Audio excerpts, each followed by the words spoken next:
What's up, my fellow otaku? I'm Kai and welcome back to my kitchen. Today we are going to be making our second recipe from the official One Piece cookbook.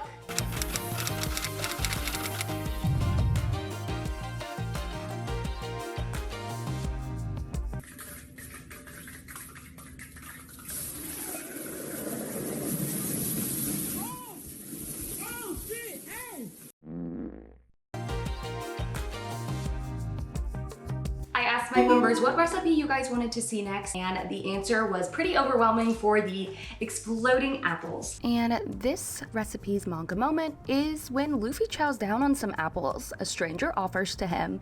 At the very moment, an explosion happens nearby. Care for an apple? Do you take us for idiots? We'd never trust food from someone like you. Hey, look! Apples! The apples were filled with explosives meant to go off when eaten, but Luffy ate the real one and luckily escaped from death. And this is from volume 24, chapter 223.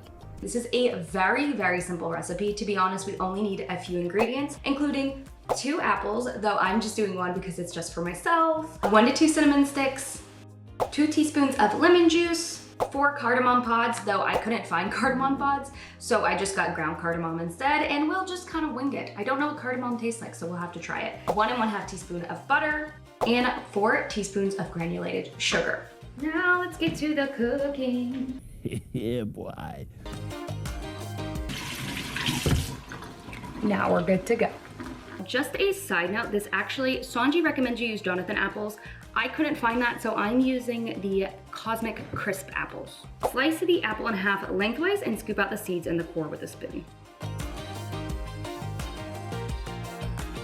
Next, get our cinnamon sticks and break into 1-inch pieces and dampen with water to keep from burning.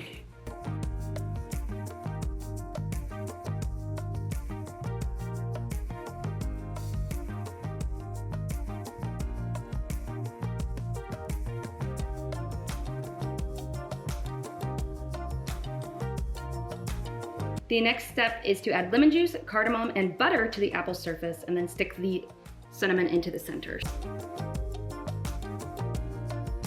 Again, I didn't have cardamom pods.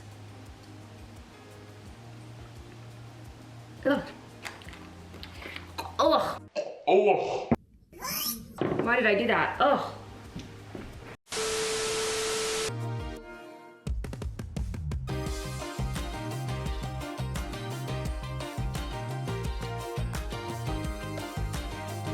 That didn't really go as I thought it would. There are only 4 rules you need to remember. Make the plan, execute the plan, expect the plan to go off the rails, throw away the plan. That was messy. Oh, this smells. Okay, it's fine. We're just gonna make sure we get the flavor all around. Yes. Place this right like that. Sugar time. Okay. Now the last touch is to put the cinnamon in like a little core. Look how cute these are. So we're gonna cover them in foil skin side and then bake in the toaster oven with a sheet pan underneath for 20 minutes. I don't have a toaster oven, so I've preheated my oven to 350 degrees and I'll bake it in there for 20 minutes. So let's go ahead and wrap it. Wrap it up.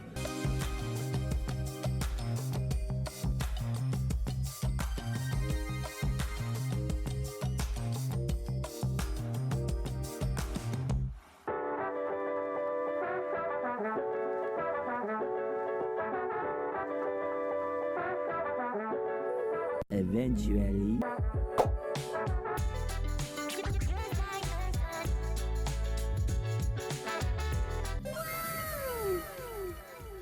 We have officially completed our exploding apples, and I'm actually really excited to try this. So we are ranking this recipe based on its availability of ingredients, the price point, how easy the directions were to follow, and then overall taste. So let's go ahead and taste, and then we'll go through each of our categories. This is so greasy, I need a napkin. Why didn't I think of that? Let's do this one. It looks like it has more of like all the seasonings. So, itadakimasu, itadakimasu.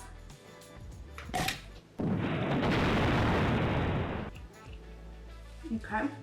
I mean, it's a baked apple. Right.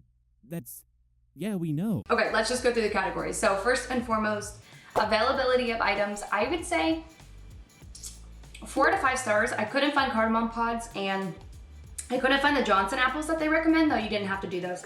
So minus a point just because those were hard to find and I kind of had to find substitutes. Next on our list, price point wise, I think this recipe is a super cost effective recipe. Nothing on here is more than I would say $2 or $3, and everything that is or could be like spices, you can use for many recipes. So I would say honestly that this is a 5 out of 5 as far as cost effectiveness and just sort of price point.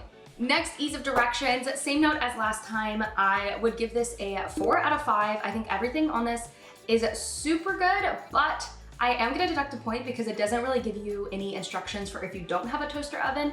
And to be honest, mine definitely didn't get as golden brown as the pictures, and I did have to cook it for a little bit longer. And I still don't think maybe this was cooked for as long as it could have been. So minusing a point for that. But same disclaimer as last time, if you're someone who likes to have a lot of directions with no room for error, no room for finesse, then this would probably be more like a 2 or 3 out of 5.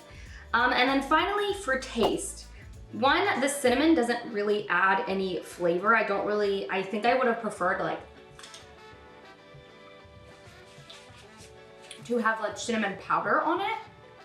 You get a lot of that cardamom and it definitely tastes better than when I just tasted straight cardamom, obviously, but I would have probably done cinnamon powder.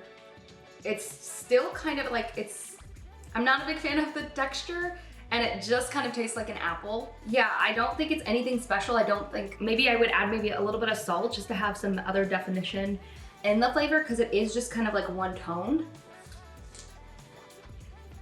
It's also super greasy, to be honest. So I would honestly say, and I hate to say this, I would give this like a 2.5 or 3 out of 5 stars. I would probably never make this recipe again, nor would I recommend you guys to make this recipe. So that gives this recipe a total average of this many stars.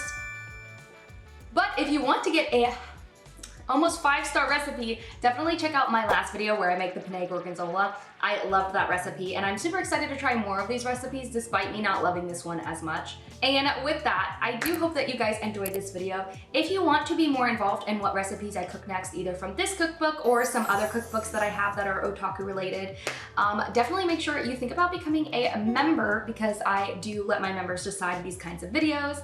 And with that, if you want to see more cooking videos or you want to go ahead and head over to the penne gorgonzola video, go ahead and click this playlist right here. And I'll see you in my next video. Bye guys!